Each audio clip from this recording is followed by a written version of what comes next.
Hi everyone, welcome back to WHU TV. My name is John, your host as always, and I hope you're doing well as I always do. As always guys, this video is sponsored by the channel sponsor 3retro.com. Please click the link in the description below that will take you directly through to the West Ham section of their website, where you can purchase some really nice retro gear guys, as you're seeing from the icon that's up here. Along with Admiral and Umbro West Ham colour inspired, so basically Clout and Blue track jackets, polo shirts, sweatshirts and t-shirts, so go check those out. Any purchases made through the link in the description below, the commission that the channel would normally be getting, I'll be sending directly onto Iron Supporting Food Banks, the charity in the Newham area that are looking to support those that are struggling at the moment having to use food banks. So as always guys, this is episode 27 of the weekly live chat where we discuss everything that's happened over the last week or so. Nobody's really talking. There's only 2 viewers at the minute, which is a shame because I wanted to start off by talking about the late Glenn Roeder. Now, as we know, he passed away on Sunday, and you know it was it's a real shame that Kent. Good evening. Hope you're all right, mate. That Glenn Roeder passed away at age 65. Due to a brain tumour. Now, I know a lot of people blame him for us getting relegated back in 2003, but I thought I just want to spend some time talking about him as well. Ben, good evening. Hope you're all right. Because he's had a very, very established career. Not a high flyer in any shape or form, but a very, very good career. I did a bit of research over the weekend to look into his actual playing career, because obviously, for us, we know him mostly as West Ham manager. He's managed us a couple of times. More specifically, been on the assistants side of it second time round, and he was was also involved in the youth setup for a little while as well. Jeremy, good evening to you. Good to see you as well. But I thought we'd start off by talking about his playing career first and foremost. He made 123 appearances for Leyton Orient, scoring 4 goals. He played 157 times for QPR, scoring 7 goals. He was on loan with Notts County during his QPR stint, with 4 appearances there. He made 193 appearances with Newcastle and scored 8 goals. 78 appearances at Watford, scored 2 goals. And made 6 appearances at Gillingham as a player manager. So in total, he had 561 appearances in the Football League as a professional, and 31 goals. Not a bad tally. Not a bad tally whatsoever. And Jeremy's saying here, glad to be here. Sad about Glenn Roeder, way too young. I absolutely agree with you, mate. Now, I also looked into his managerial career as well. He did have a couple of stints at the England reserve side, but didn't really do much at national level, unfortunately. But he was a manager of Watford for 93 to 96, with a win rate of 31.6%. At West Ham between 2001 and 2003, 31.3% win ratio. Newcastle between 2006 and 2007, 45.8% win ratio. And at Norwich between 2007 and 2009, 30.7%. And he also managed Stevenage between 2016 and 2018, but there isn't much information in terms of what his win ratio is there. I'm sure Kent might be able to tell us. But also yesterday we also heard that the Liverpool legend and one of the best football pundits I grew up with, and I'm sure Kent grew up with, and Jeremy possibly grew up with as well, Ian St John, died at the age of 82. Now, it doesn't actually say what he died from as yet, but it looks like it was a couple of things to do with cancer, because he did have bowel cancer surgery a few years ago. Bless him. Now, as I say, everybody remembers. There are certain generations that remember him as the Liverpool player, and as a result, that he was one of the forefront of the players that turned Liverpool into the great team that we know today, and begrudgingly still love. And guarantee we do we do. We do admire them. Liverpool have been a fantastic team over the last 30, 40 years. They really, really have, and obviously they're really coming back into their own this over the last couple of seasons. But for people of my generation, you know, I'm more familiar with him as part of the pundit duo of Saint and Greavesy. What a team those two were together. Absolutely fantastic. Really, really admired them when I was a kid, and likewise with oh God, his name's popped out of my head now. I can't believe his name's just disappeared. Oh, the match of the day host that Lineker took over from. God damn, God's sake, what is going on with my brain today? Honestly, talk about Wednesday. What is his name? Oh God. Guys, come on, Kent, please help me out here. Jeremy, help me out there. Des Lynam. That's his name. His name just popped back into my head then. Sorry, guys. But yeah, Des Lynam. Just as Kent puts it in the chat. Thanks, mate. But yeah, really, really admired Saint and Greasy, Des Lynam. You know, and that's when watching football pundits was an absolute joy to watch, and not the chore that it is nowadays. Jeremy says, yes, Ian St John was a legend. Jeremy also says, played alongside the big Ron Yates in that team. Yes, he did, in the Liverpool side. Completely. I was hoping to have a few more people in watching today, because to be honest with you guys, there's not really much to talk about. But I wanted to come on just to talk about those two. I mean, we will talk about a couple of other things that have come up as well. But for the majority of the floor, guys, is yours. It genuinely is this episode. So Ken, Ben, Jeremy, and whoever else is watching at the moment, by all means, talk to each other in the chat and put your questions in. Because as I say, I wasn't really going to do it, but you know, I had to talk about Glen Road, and I had to talk about I was about to say Des Lynam, then I had to talk about Ian St John, because as I say, two really people that I really admired when I was a kid. Was fascinated by how they analysed the game, especially Saint and Greavesy. Their detail makes the current guys look makes Roy Keane, makes Gary Lineker, makes Alan Shearer look amateurish. They were incredible, and that's where I picked up most of my football knowledge from. Hang on a second. That's where I picked up. That's better. That's where I picked up most of my football knowledge from, was watching these guys analysing the games. You know, and also not just that as well, for that matter, but you know, the match on Sunday, and Channel 4's programming on the Sunday mornings back in the 80s and 90s, late 80s, early 90s, showing the Italian, you know, the European football. Got to watch different things, got to enjoy football on very, very various different levels. And the way that they analyse the games, I've tried to hold on to, and that's when we talk about the watch-alongs as well, for that matter.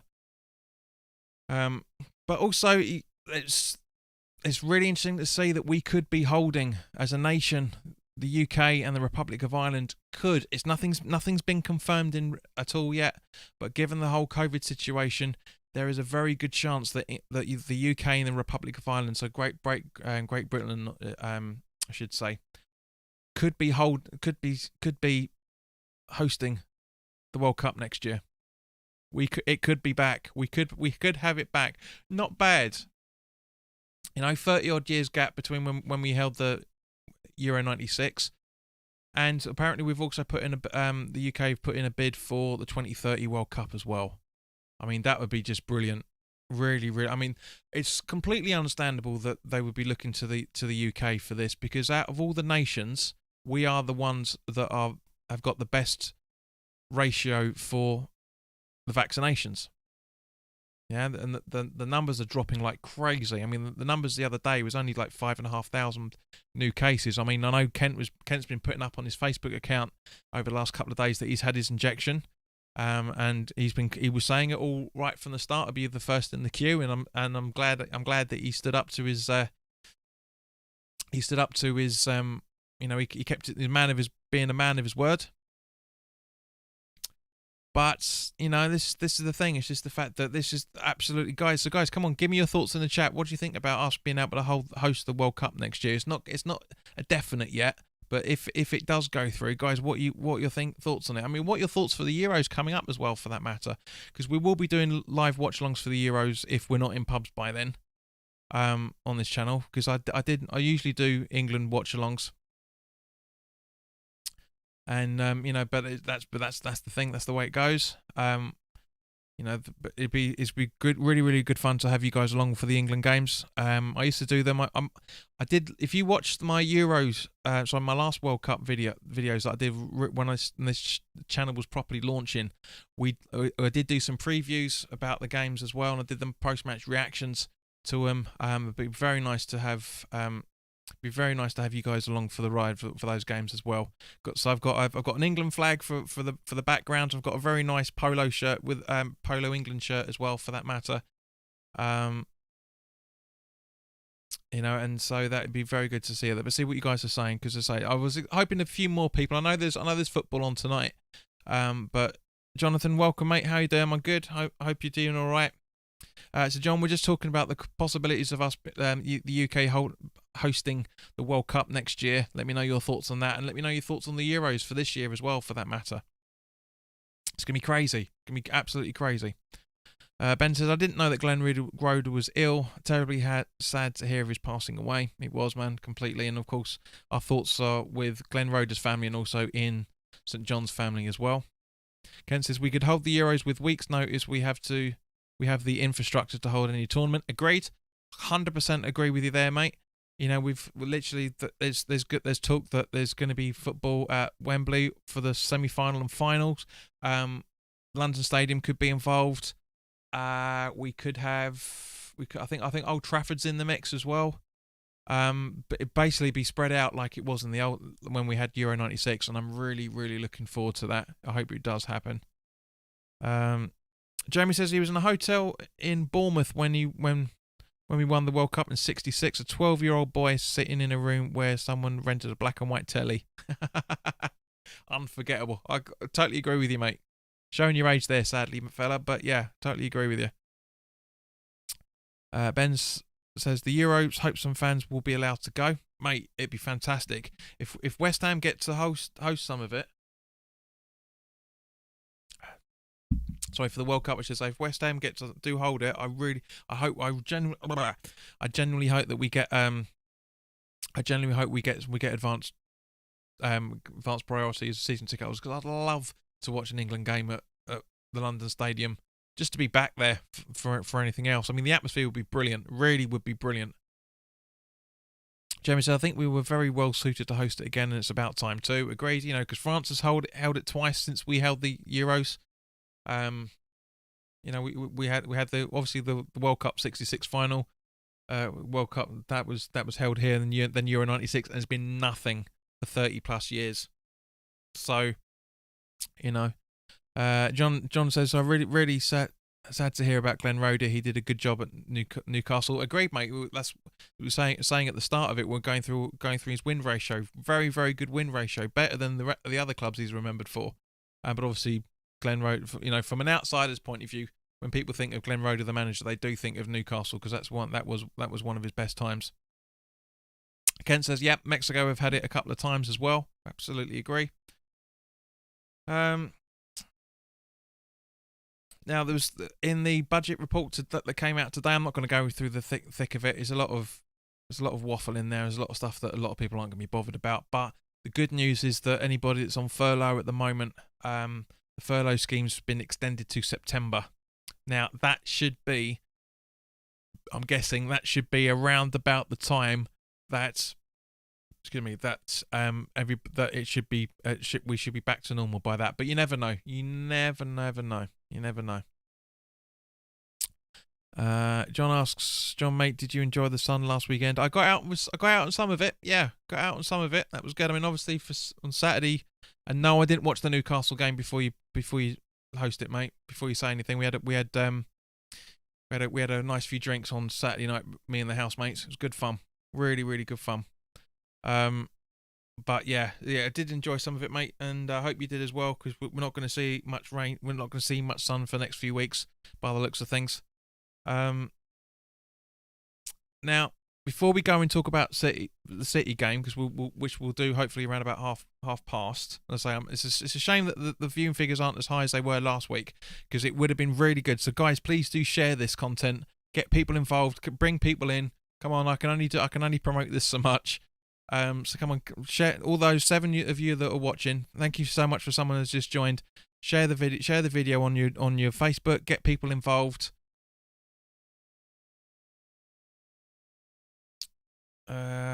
Jeremy says, apart from the Liverpool result this week, I'd say the results went very much our way.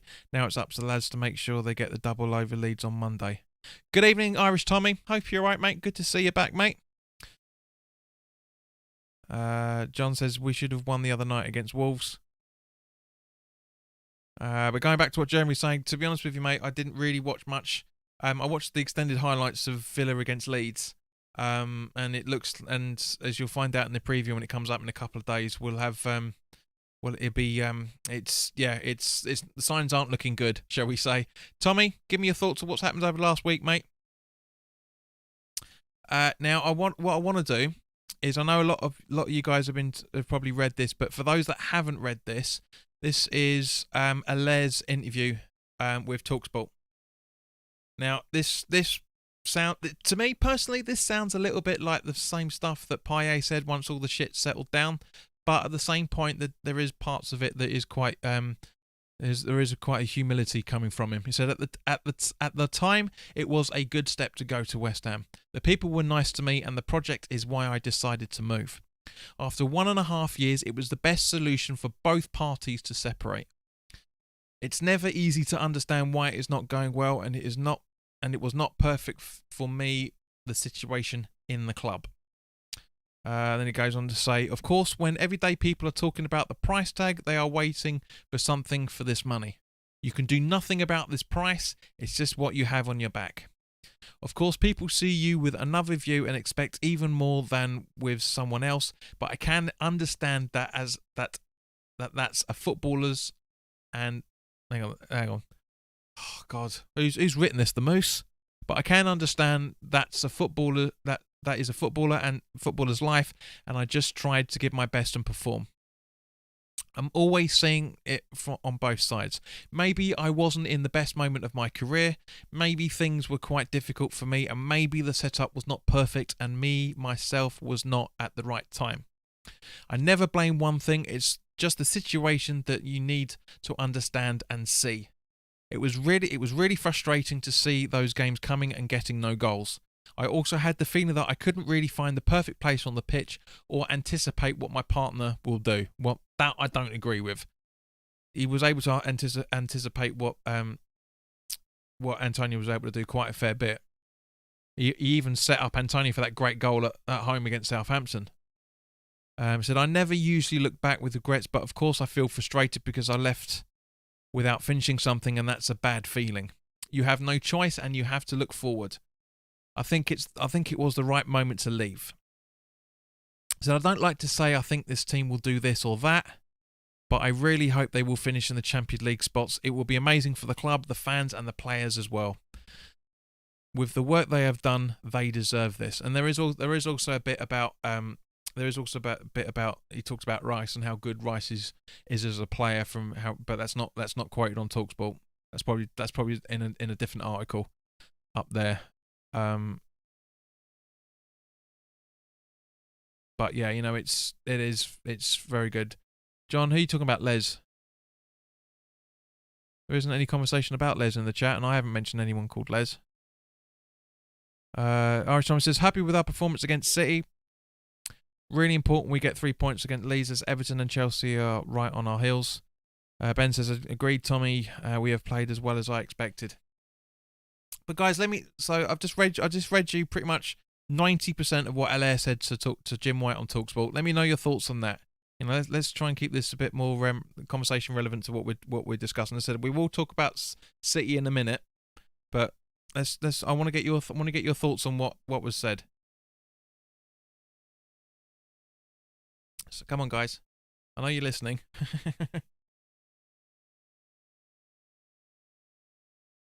I mean, as I say, it's a weekly live chat where we talk about things, and So let me know what your thoughts on Allaire. As I said, for me personally, I think he shows a great character to come out and say what he said. I do think there's a bit of media training in there to a degree, as all footballers have nowadays. As I said, there's some of the things he said reeks of what Payet apparently said when he said he wanted to come back. He left without achieving something. Blah blah blah blah. But in general, I think it's a very very good interview from Ella. I genuinely think I genuinely think he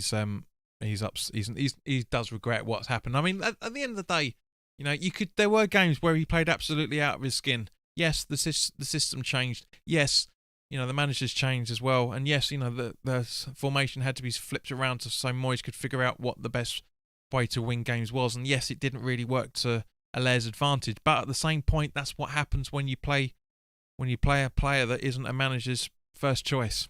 That's the thing. And this is what we always have umbrage about. This is the problem that we've had for the last decade now with Sullivan signings, where they just haven't fitted in. It was interesting to read that yesterday back in 2015, 16, that we were trying to negotiate a deal with Alex Song after his loan spell with us, but he wanted $100,000 a week. Money. That's all it cares about. It's all what they care. That's all they care about. And what John's just said in the message there, said I heard Cristiano Ronaldo might be back in the Prem next season. I haven't heard anything about that from any credible source whatsoever. But if that is the case, then I do genuinely think that again it's a money move. It is an absolute money move. Jeremy says former West Ham striker Sabellian Allaire has spoken in glowing terms about his former Hammers teammate Declan Rice and his importance to the team. Yeah, which I did touch on. The West Ham vice captain was just 20 when Allaire moved to the London Stadium, yet despite his tender years, he was an already established member of the first team squad. Yeah, and it's very complimentary to Dex, absolutely. Ben says, good luck to Allaire. I guess he just wasn't suited to the way we play. Absolutely agreed. And welcome, Peach. Hope you're right, fella. And Irish Tommy seems to agree with me from what I'm saying. It was a very diplomatic interview from Allaire. Unfortunately, a couple of years from now, we'll have forgotten he ever played for us. He made no impact. Yeah, I'd agree with that, Tommy. I generally do agree with that. That's yeah, I'd agree with. I would generally agree with that.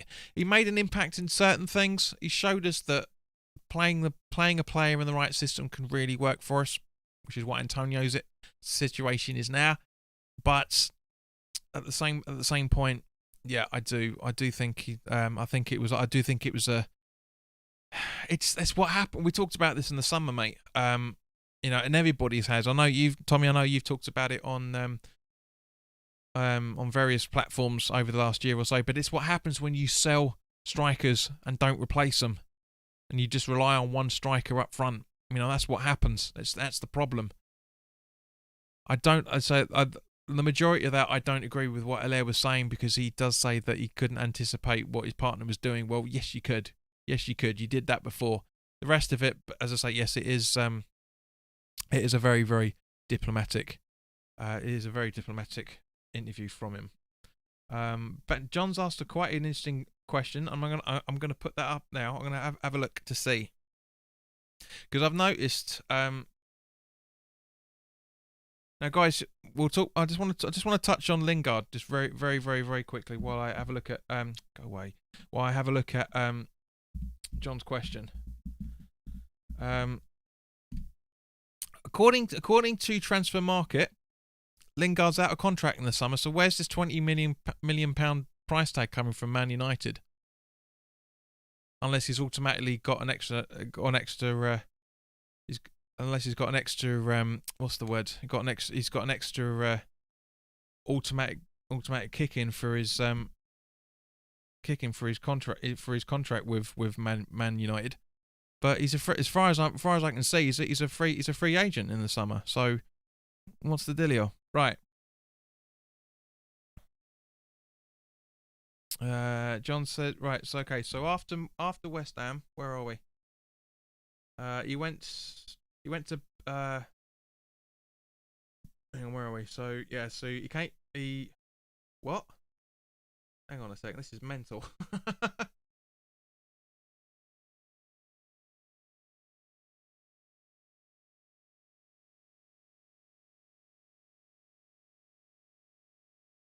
The wrong way round. What they? They've got this asked about it. Right. Okay. So blah blah blah blah blah. From Barcelona, I don't know why they've got transfer history upside down, but anyway.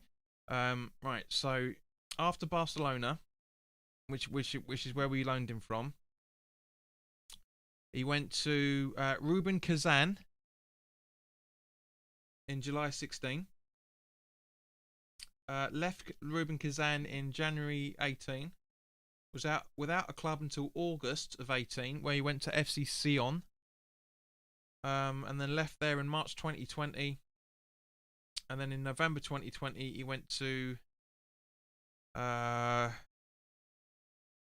Djibouti team, AS Arta / Solus 7. So, yeah. Jamie says option question mark. As in Lingard's option for an extension on his contract. If that's the case, then we won't be able to buy him in the summer. You know, that's the thing. We won't be able to buy him in the summer because it will automatically if he's automatically triggers an extension on his contract. It's like having a new contract, so we won't be able to get him. So, well, as I say, Ben, not according to Transfer Market. So this is what I'm saying. I don't understand where all this hyperbole is coming from, because Transfer Market's a very, very reliable place. They don't always have the values right, but according to this, it says his contract runs out on the 30th of June 2021. So as I say, if he's got a contract extension, it's deemed, which gets triggered, then technically it's deemed like a new contract. But again, we'll have to wait and see. John, I'm not even asking that. That's the most ridiculous question anyone's going to ask, John. Guys can answer that in the chat, but I'm not. That's ridiculous. That is cliched. That is a cliche question, mate. I'm not answering that. Youssef, welcome back, mate. Irish Tommy says, it seems strange that Alex Song played for some of the teams you mentioned, given how much quality he had. Should only have played for top teams. Really can't understand it. Well, when you're coming to the end of your career, mate, you're not going to be able to keep up the massive momentum that you had as a younger player. You know this, and there were some parts of it that were just absolutely were absolutely brilliant in his career. You know, very, very good career with Arsenal. And a very, very and an average career with Barcelona. Had a very, very good loan stint with us, as everyone remembers. But at the same point, you're absolutely right. You know, he's probably going to be if he hasn't already, he's probably going to be retiring already. Yusuf asks, why are you always drinking some coloured stuff? Because I like cider. Mate, you try doing this. You try doing this for an hour and not being able to take something to drink. Bloody Chelsea boy. Honestly. Right, so we're pretty much on the halfway point of the broadcast now, guys. So City, give me your thoughts on City. Peaches asked, would you pay 20 million for Lingard? He said I would pay 20 mil for Lingard any day of the week. I would do, as I say, if he's in a contract, but he's not, according to Transfer Market, he's not in contract. So let's have a look. Where are we? Infinite Life, welcome, mate. Says Magnus. It's not. It's close, but yeah, it is a form of cider, but I got it from a very nice. It's actually it's Aspel draft cider. Very, very nice cider. 5.5%. So not bad for a weekly conversation. Pete says we played well against City. We did, and I'll talk about this in the preview for the Leeds game as well. But it was fantastic to see my guitar hero, well, not my guitar hero, my pop rock star hero, Liam Gallagher, saying that West Ham played well. It's nice. There's a really really good loving between the Hammers and the City fans, which I will go into in the preview. Actually, nah, fuck it, I'll talk about it now. Because at the end of the day, the City fans of the Gallagher generation and a few generations under them are exactly the same as us. They're not there for the glory. They're not there for the big names. They're there to watch their football club because they love them. And that's the thing. And that we have a lot of respect for the old school City supporters, and the old school City supporters have a lot of respect for us as well, because both teams have been through the mire over the last few years, up until obviously the takeover that City had. But yeah, it's gonna be fun. Irish Tommy says, excellent performance away to City, and we were worthy of a point in his opinion. Absolutely agree. It's a loss that will keep our team confidence high completely. Pity Diop didn't score with that late header, and it's a pity Soucek couldn't connect on it on time as well, for that matter. Just half a second or so late. That's all it takes. It's all it takes. But at the same point, guys, we're in one of the best runs we've ever had for a long, long time. Absolutely loving this. I'm waking up in the mornings with a smile on my face. Even if you go back and watch the watch along, yeah, my whole conversation was just so relaxed, just loving what we were doing, watching the movement. It was City, and it was two. Technically two set pieces. Well, one set piece and a fantastically bad marking for the Stones goal, but it's City. We lost 2-1 to City in the dying minutes of the game as well, for that matter. There's a lot of confidence to take. With it.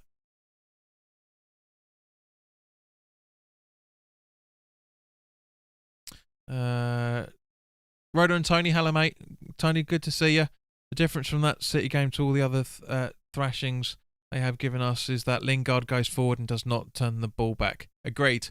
He absolutely tries to smash it the whole time.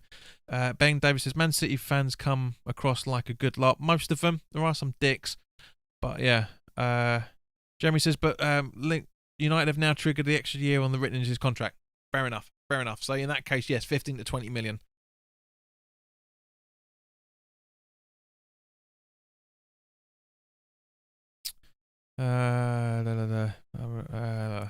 Pete says we are running high. We absolutely are. Ben says I'm really enjoying watching West Ham. You said being a little knob again. Chelsea. Sorry, what? You couldn't beat Man United? Who do you think you are, son? When JP wakes up with a smile, it's different, mates. It's been a long while since that's happened, fella, I tell you. Jamie says, I think that City were happy to hear the final whistle. That speaks volumes of our performance. Yeah, Pep Guardiola was massively complimentary on how we performed. For him to say it was a tough game and that we were a good side and played well, that's a big compliment to what David Moyes has done over the last almost 2 years.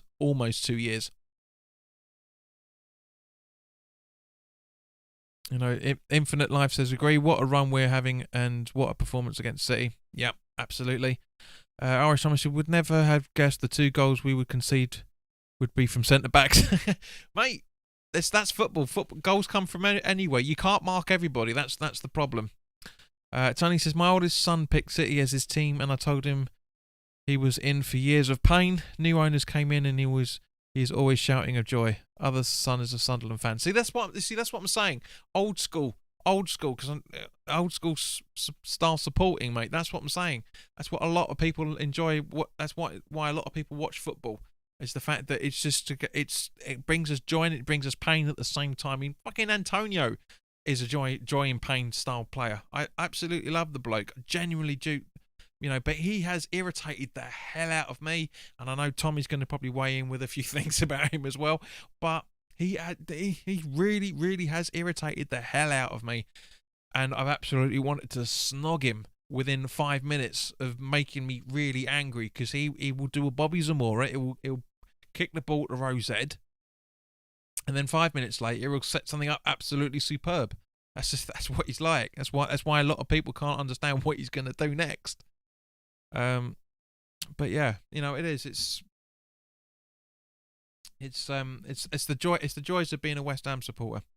Now, this article that came out through Sports Witness, and you've probably seen it on Twitter as well, that the Slavia Prague owner, he debunked Clarence Hughes' article the other day, saying it wasn't true, that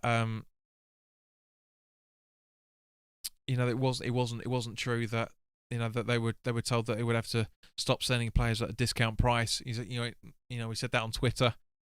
Johnny says, I thought Antonio was done after 60 minutes in the City game. Miles E, welcome, mate. Hope you're right. And it was just the final thing with it was, and this is the stupidity of football supporters, and in general, because otherwise he wouldn't have come out and said what he said. And it's quite interesting what he said, to be honest with you. It was an interview that he did on O2 TV Sport the other day, when he's talking about because he's basically saying because we're obviously quite heavily linked with Simmer, the Slavia forward, and their goalkeeper Kolar, or however you pronounce it. But he was asked by Jaroslav Tozvik, I think he pronounced that.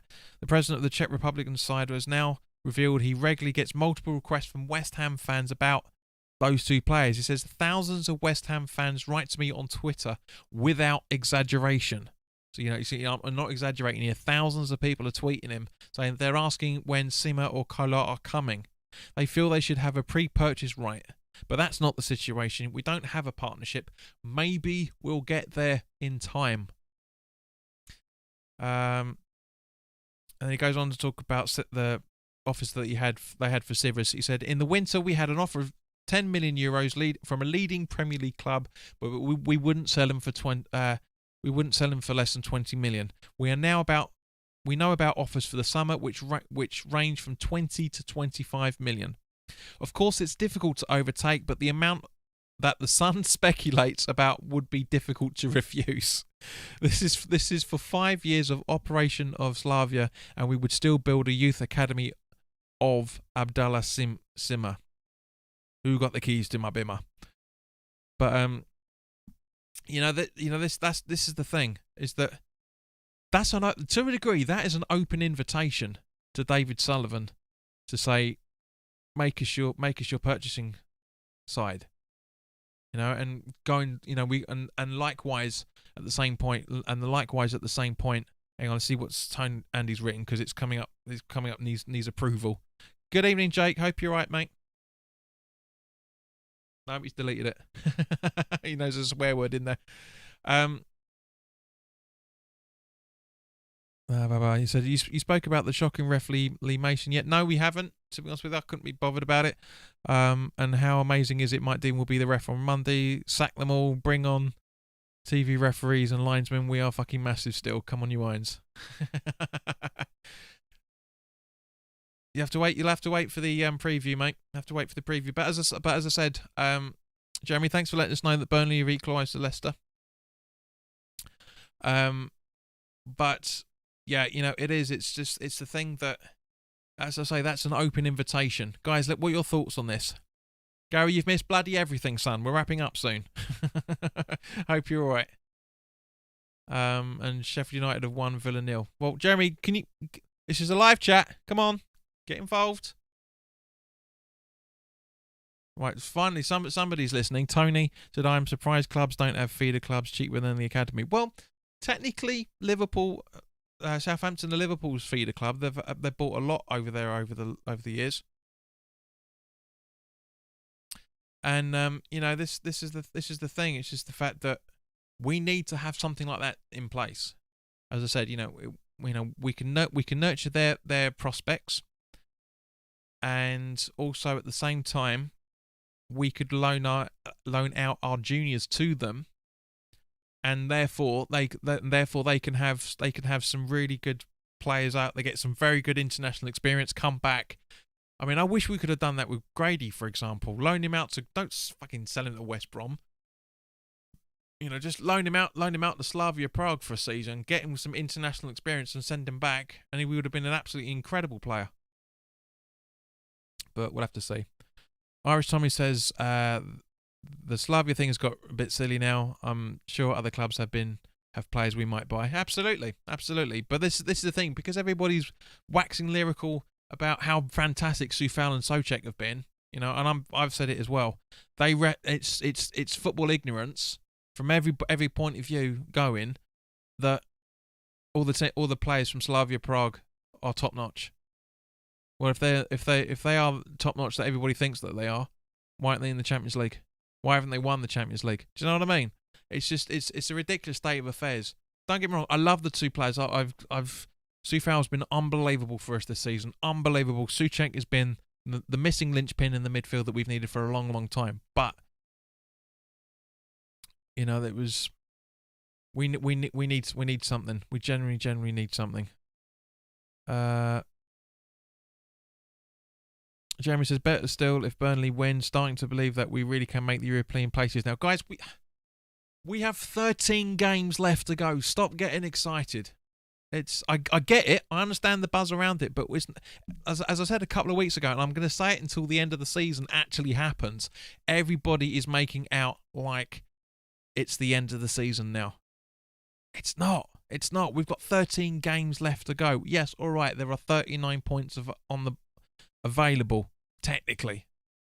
But at the same time, guys, we're not going to win every single game. So don't get your hopes up. Wait till end of April, beginning of May, because let's not forget, guys, the season finishes towards the end of May, not the middle of May like it usually is. It finishes the end of May this season, so we've got a few more weeks to worry about what's going on. Kieran, good morning, mate. Hope you're all right.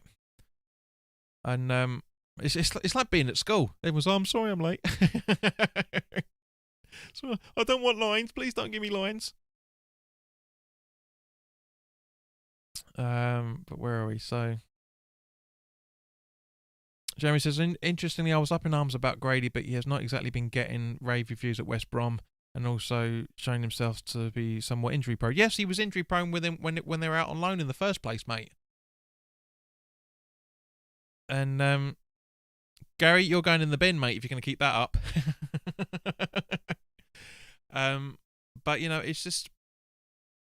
And Ben saying the fans are just excited, John. That's the way I view it. Yeah, we are. We're all excited, but it's in our own hands. We can't be relying on teams to be doing us a favour, left, right, and centre. No. You get. I'll be, as I said a few weeks ago, and I'll keep saying it until the end of the season. That if we are still in and around the top 4, top 6 at the end of April, beginning of May, then that's when I'm going to start losing my shit in the way that everybody is at the minute. Yeah, we've got lots more. We've still got very difficult teams to play. Let's not forget. After Leeds, yeah, we've still got Arsenal to play. All right, they're not having the best of seasons. We've still got Leicester to play. Yeah, we've still got Man United away at Old Trafford. I think we've still got Burnley. You know, we've got a lot of teams that we need that are going to give us some grief. Tony says, I was so upset when we sold Grady, but maybe it was the correct thing to do as he's out a lot. Pete says, top 4, trust me, JP.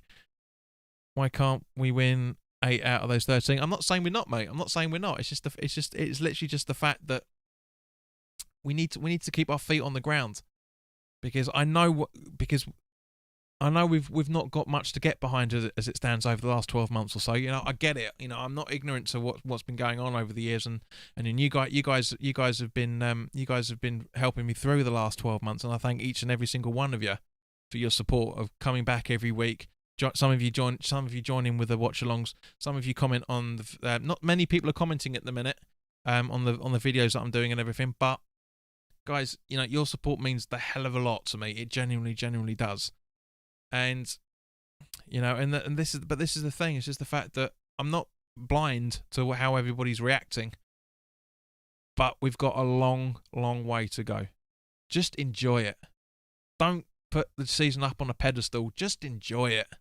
I mean, there's the way that I see football supporters. And I'm not just saying West Ham supporters. I'm saying all football supporters across all football clubs, and even at international level as well. Yeah, there's three types of football supporters, as far as I'm concerned. There's the first type that will say, we're fucking massive.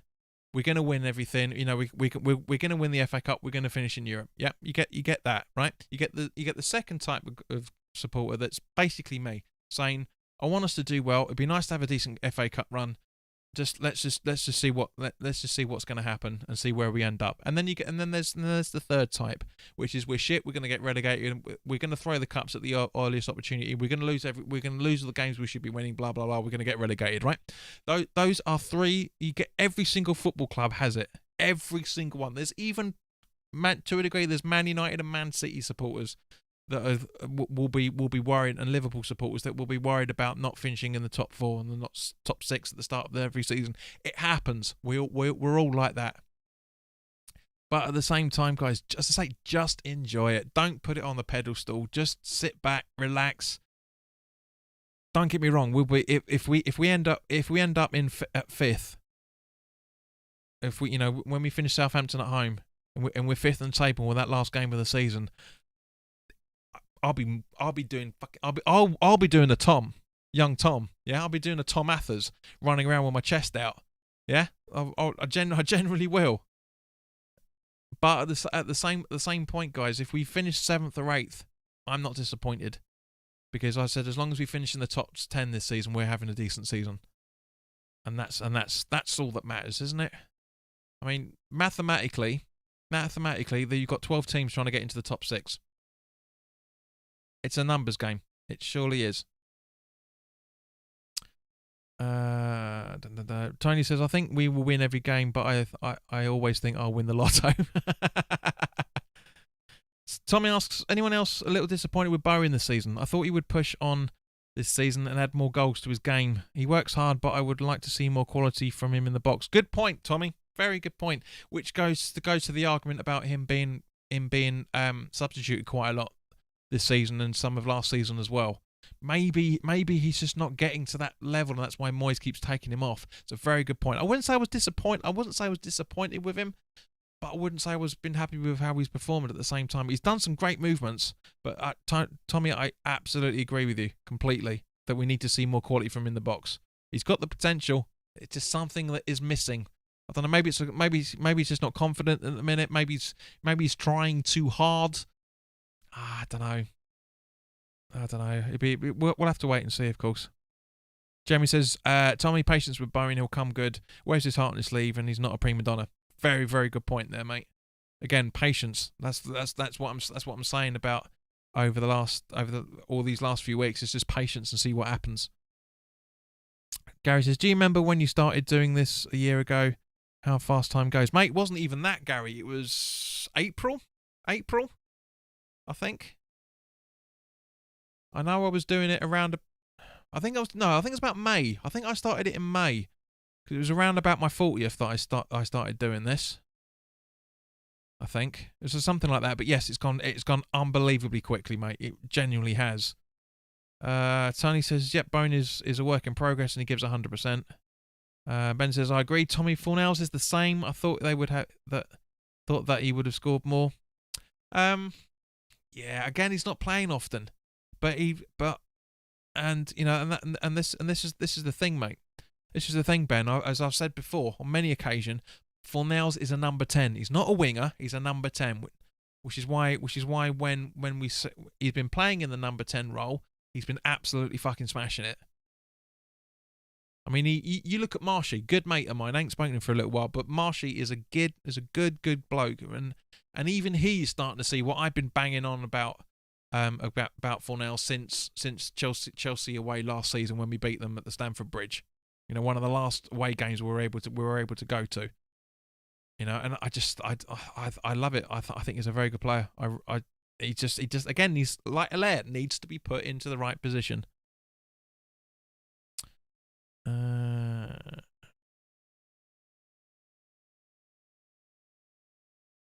Blah blah blah. Jeremy says life begins at 40. JP. This isn't the 80s, mate. And this has been a refreshing addition to my weekly curriculum. More power to your elbow, mate. Tony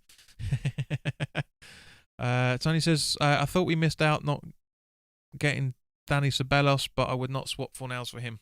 Love Fornals, absolutely. Bowen says, Pete says, Bowen needs a goal. Do you know what, Tony? I think Ceballos and Fornals together would be a lethal centre mid pairing. I genuinely think it was, but we'll never see that. So, because we were linked to both of them, and everybody remembers that fantastic under 21s European tournament that Fornals had. You know, and it's as I love the kid. I've not been disappointed with him in any shape or form.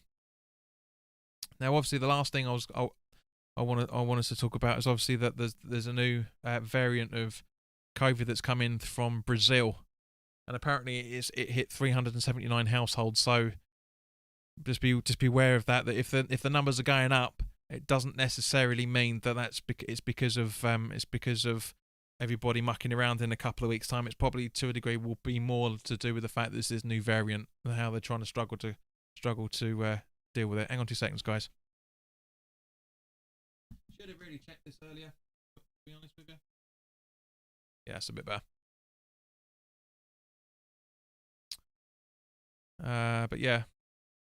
Peach says, yeah, Bowen needs a goal. Absolutely agree with you, mate. Leicester held to a draw at full time. Thank you, guys. Let's have a look to see how that stands with the table at the minute. But guys, the floor is yours. 8 minutes. What do you want to talk about?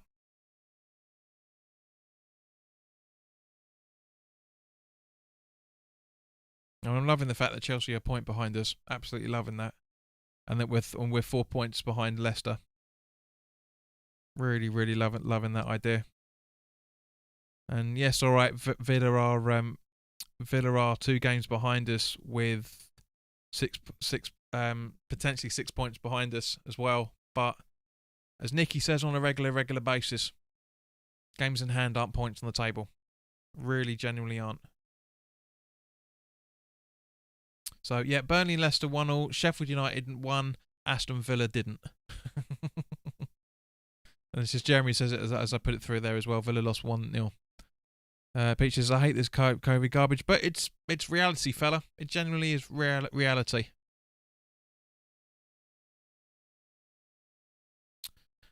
Tony asks, what budget will Moyes get, John? Well, this is the thing.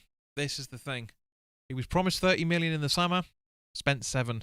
Apparently, he's been promised 60 on the basis of a few sales beforehand. No idea what's going to happen, mate. Really, really won't. But any new player, any new deals coming in, we will talk about them in the summer. We won't talk about rumours. You know, there are other West Ham channels that love to focus on rumours, and fair enough. You know, fair enough. It gives them content to do. But I like to talk about things that are more what's the word? More accurate, shall we say?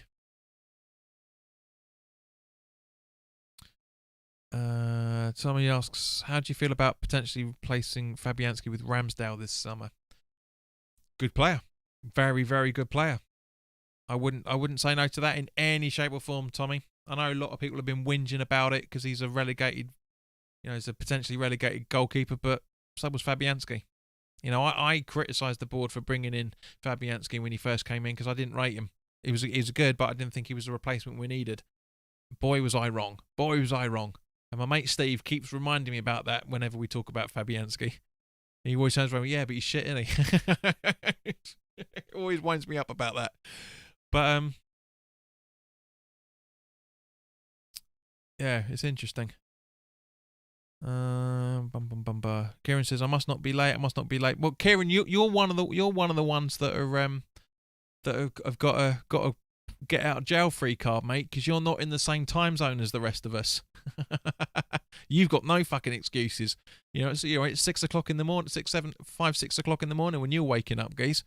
You've got no that's your trump card. Jeremy says, if we get European football, we have to get new ownership. We'll never stand a chance with the squad we've got if we have to play 3 times every 8 days over half a season. Jez, mate, genuinely, if we finish in the European squads, I guarantee the Sullivan's going to whack even more hundreds of millions on the price tag. I guarantee he will. Gary says, the strange that the financials haven't come out yet. Could look too good. This is the thing, man. As I've said on a regular basis, I keep checking the financial report section 2 or 3 times a week, and have done since early January. And I guarantee that the excuse will be because COVID prevented them from putting their books in on time. Bollocks. But they're still to this day they're not there yet. Clarity, apparently Clarity Hugh talks about it on the podcast, so they're available. So why aren't they publishing them? What, as I said in the tweet that I did last week, what are they hiding?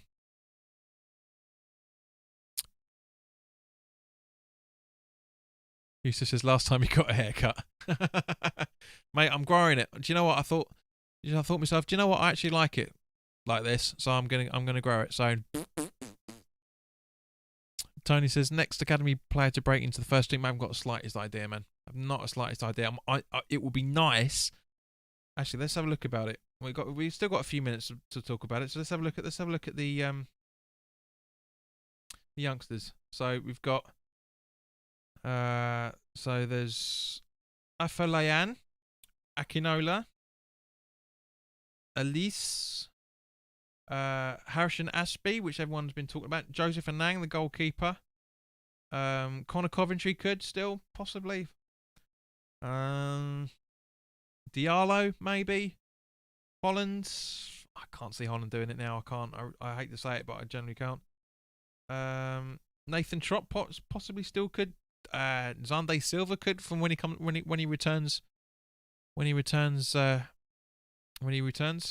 his loan deal. Potentially, there's 4 or 5 that potentially could break through. Ben Davis says, I see that Van Aanholt, Sacco and Benteke are all available in the summer. Their contracts are expiring. Would you like to see us sign one or all 3 of them? I wouldn't like to see Sacco. As great as a player he was for us, mate. He's not the same player anymore. I was literally thinking about this earlier today, and I'm glad you brought this up, Ben, because it's just this is the thing. Everybody thinks that Scott Parker is going to be a fantastic manager because he was a fantastic player. Doesn't work that way. Doesn't work that way in any shape or form. It is very, very unusual for a standout player to become a standout manager. Paolo Di Canio couldn't cut it as a manager. Who else are we thinking of? Gus Hiddink, very good player. Couldn't cut it as a manager. Who else? Yeah, it doesn't. People need to get this romanticism out of their minds and look at bum. Ben Davis says, I meant the Palace at centre back. Well, say that then, you dozy bugger. I would have taken him when Palace got him, because he was a great player then.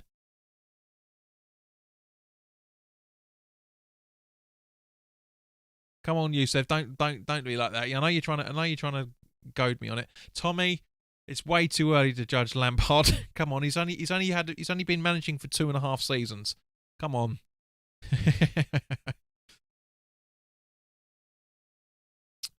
Mick Smith, good evening, mate. What are you listening to at the moment?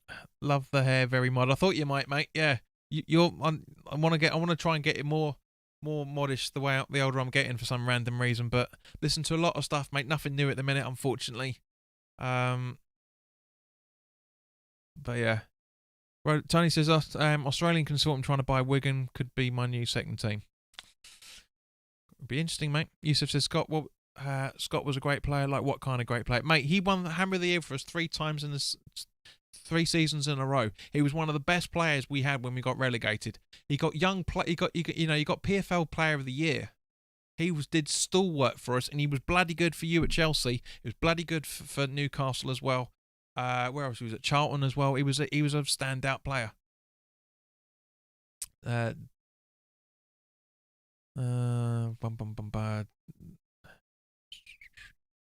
Jeremy says, love the headlines Winston Reid has been getting recently. Pleased for the guy. Absolutely. He's a top player. He's a very, very good player. It's just everybody just focuses on the injuries that he had. That's the thing. Where am I? Tommy says, JP's been listening way too much to indie music. Mate, I've been listening to indie music since the mid-90s. And I thought, I generally thought to myself around about December time, I thought, do you know what? I want to have my hair long. I've never had my hair long before. And I just thought, fuck it, just do it. That's what life's about, isn't it? Just enjoying yourself.